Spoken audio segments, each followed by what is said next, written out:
असांजो जो टॉपिक हुयो इम्पोर्टेंस ऑफ अमृतवेला। अमृतवेले जी महानता कि अमृतवेलो आहे छा। साथ संगत जी ख़बर आहे हाणे असां वटि केतिरनि खे इहो ज्ञान हूंदो कि अमृतवेलो छा आहे, लेकिन फिर भी अमृतवेलो उहे कंदा न, पंहिंजी लाइफ में उनखे अप्लाए न कंदा। हिकिड़ो एग्ज़ाम्पल वठो हिकिड़े चाइल्ड जो, स्टूडेंट जो, जॾहिं उहो थोरो वॾो थींदो आहे त उनखे पंहिंजा पेरेंट्स चाहींदा आहिनि कि असां हिनखे स्कूल में इनजी एडमिशन करायूं। जॾहिं उनजी स्कूल में एडमिशन थींदी आहे त उनखां टीचर और पेरेंट्स फ़िलहालु कुझु बि न पुछंदा आहिनि जेसि ताईं उनखे का नॉलेज न थींदी आहे, कोई ज्ञान न थींदो आहे। जीअं उहो स्टेप बाय स्टेप अॻिते वधंदो आहे, आहिस्ते आहिस्ते वधंदो आहे, पहिरियां फस्ट क्लास में, देन सेकेंड क्लास में और थर्ड क्लास में, त हुनजी जेका नॉलेज हूंदी आहे उहा स्टेप बाय स्टेप वधंदी वेंदी आहे। ऐं उनखां पोइ टीचर्स उनखां पुछंदा आहिनि कि तूं हाणे जेको पढ़ियो उहो असांखे ॿुधाए। अगरि न ॿुधाईंदो त उन सां पंहिंजा पेरेंट्स विढ़ंदा या टीचर बि उनखे पनिश कंदो। ईअं ई अगरि असांखे जेसि ताईं अमृतवेले जी नाम सिमरन जी अभ्यास जी असांखे ख़बर न आहे, असां वटि ज्ञान न आहे, तेसि ताईं गुरू बि असां सां नाराज़ न आहे। लेकिन जॾहिं असांखे ख़बर थी पइजी वञे त अमृतवेलो आहे छा, अमृतवेले जी केॾी वॾी न महानता आहे, जे असांखे ख़बर आहे, पोइ त असां सां बि गुरू नाराज़ थींदो। पोइ छो न असांजी ज़िंदगीनि में ॾुख अचनि।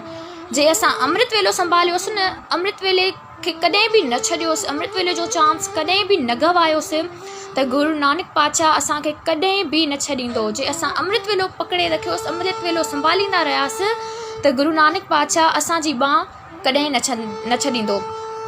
हिकिड़े जॾहिं बि साहिबनि वटि सिख ईंदा हुया त साहिब उन्हनि खां पहिरियों सुवालु इहो कंदा हुया कि प्यारिया तूं अमृतवेलो संभालींदो आहे या नितनेम कंदो आहे। जॾहिं काबिल मां भाई कटारू जी आया हुया गुरु अर्जन देव महाराजनि वटि, जॾहिं उहे वापसि वञणु लॻा, उते कुझु ॾींहं नितनेम कंदा हुया, अमृतवेलो संभालींदा हुया, लेकिन जॾहिं वापसि वञणु लॻा काबिल ॾांहुं त गुरु अर्जन देव साहिब जन खे चवणु लॻा, साहिब जी सचे पातशाह तव्हां मूंखे हिकिड़ो अहिड़ो दरस ॾेई छॾियो जो मां अमृतवेलो कॾहिं न छॾियां। त साहिब पुछणु लॻा कि भाई कटारू तूं कंदो छाहीं। भाई कटारू जी चवणु लॻा कि मां तोल जो कमु कंदो आहियां, सामान तोरींदो आहियां। त भाई कटारू जी खे चवणु लॻा गुरु अर्जन देव महाराज के तूं अमृतवेलो कंदो आहे, नितनेम कंदो आहे। भाई कटारू चवणु लॻा कि तव्हांजी रहमत आहे, मां अमृतवेलो कंदो आहियां। त तीअं ई गुरु अर्जन देव साहिब चवणु लॻा कि भाई कटारू कॾहिं बि पंहिंजी ज़िंदगी मां अमृतवेलो न छॾीजांइ। जे अमृतवेलो न छॾी त तीअं ई गुरु नानक साहिब तुंहिंजी बांह न छॾींदो। तीअं ई जॾहिं अमृतवेलो पंहिंजो कंटिन्यू रखियो, नाम सिमरन पंहिंजो भाई कटारू कंटिन्यू रखियो हुयो, नाम सिमरन सां जुड़ियल हूंदो हुयो, त जॾहिं दुकान ते वञी तोल कंदो हुयो न, पंहिंजो धंधो कंदो हुयो, त धंधे करण जे वक़्तु बि टाइम बि उन्हनि जे मुख मां सतनाम वाहिगुरू जे वर्ड जो, लफ़्ज़नि जो आवाज़ु ईंदो हुयो। ऐं पोइ त साहिबनि अहिड़ी उनजी भाई कटारू जी पत रखी हुई, किन माण्हुनि जी वजह सां किन माण्हुनि भाई कटारू खे अहिड़ो परेशान कयो जो काबिल में भाई कटारू खे काबिल में परेशान कयो। ऐं गुरु अर्जन देव महाराज इन हर मंदर साहिब में वेठा हुया, उते पत रखी गुरु अर्जन देव साहिब भाई कटारू जी, जे असां हिते अमृतवेलो कयोसीं, जे असां पंहिंजे घर जे रूम में वेही बि पाठ कंदासीं, अमृतवेलो कंदासीं, नाम सिमरन कंदासीं, त गुरू असांजी त किथे बि वेही करे असांजी पत रखंदा, गुरू त असांखे कॾहिं न छॾींदा।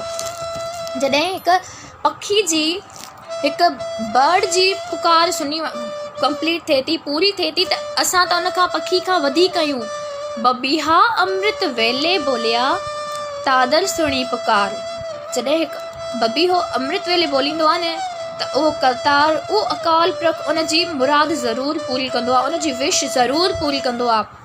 असां त उन बबीअ खां अञा वधीक आहियूं, छो त केतिरा ई माण्हू चवंदा आहिनि अरदास पूरी न थींदी आहे या अरदास पूरी नथी थिए। अड़े प्यारियो, इहो त अञा स्पेशल वक़्तु आहे, इहो त हिकिड़ो ख़ासि वक़्तु आहे, टाइम आहे असांजी अरदास करण जो। जे अरदास असां इन अमृतवेले जे समय, इन अमृतवेले जे टाइम ते गुरू साहिबनि जे अॻियां कईसीं त गुरू त असांजी जल्द खां जल्द पहिरियां असांजी अरदास पूरी कंदो। जॾहिं हुन बबीहे जी अरदास पूरी थी सघे थी त असांजी ज़रूरु पूरी थींदी। छो त बबीहा अमृत वेले बोलिया तादर सुड़ी पुकार मेघे नू फरमान हुआ वरसो कृपादार। ऐं मेघो कहिड़ा हिकिड़ो संत या गुरु, जॾहिं असांखे पंहिंजी ज़िंदगी में गुरु करणु संत करणु ज़रूरी हूंदो आहे, लाज़मी हूंदो आहे। जॾहिं असां छो त गुरबाणी चए थी कि संत कयो गुरु कयो, गुरु करणु संत करणु ज़्यादा इम्पॉर्टेंट आहे। छो त मेघो कहिड़ा उहो संत मेघे नू फरमान हुआ वरसो कृपाधार। जॾहिं उन संत खे उन मेघे खे जॾहिं उहो मालिक उहो परमात्मा फरमान कंदो न त हिन अर्ज़ोई जे मथां वॾी कृपा कर, नाम सिमरन जी कृपा कर, पोइ त असांजे मथां उहा नाम सिमरन जी वर्खा थींदी, बारिश थींदी, असांजी लाइफ मां त दुख ई हलिया वेंदा जे असां अमृत वेलो संभालियोसि त। इन जे करे प्यारियो अमृत वेलो कॾहिं न छॾींदा कयो। ऐं असांखे पंहिंजी ज़िंदगी में ज़रूरी आहे त असां संत कयूं। हो कृपाल स्वामी मेरे संता संग विहावे। असांजी जेका ज़िंदगी आहे असांखे पूरी लाइफ उन उन संतनि जी संगत विच गुज़ारणी आहे।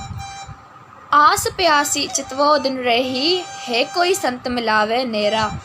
जॾहिं असांखे को अहिड़ो सचो गुरु मिली वियो, हिकु ट्रू गुरु मिली वियो न, त पोइ त उहो असांजो ज़रूरु मिलाप कराईंदो उन मालिक सां, उन परमात्मा सां।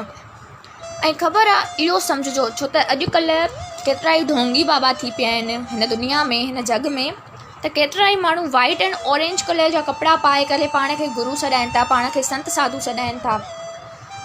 लेकिन प्यारियो हिकिड़ी ॻाल्हि यादि रखिजो, इंद्री जित पंच दोख ते रहत, नानक कोट मदे को ऐसा अप्रस। उन करोड़नि लखनि माण्हुनि में उहो हिकिड़ो अप्रस बंदो आहे जंहिंखे हिकु सचाई जी, हिकु ज्ञान जी, हिकु सचे ज्ञान जी नॉलेज आहे। इंद्री जित पंच दोख ते रहत। जॾहिं असां जूं इंद्रियूं असांजे कंट्रोल में, असां पंहिंजे वस आहियूं। छो त अॼुकल्ह असां दुनिया जे मोह में अहिड़ा फासी विया आहियूं, छो त असां त पंहिंजे पाण जी कंट्रोल मां बि निकिरी विया आहियूं।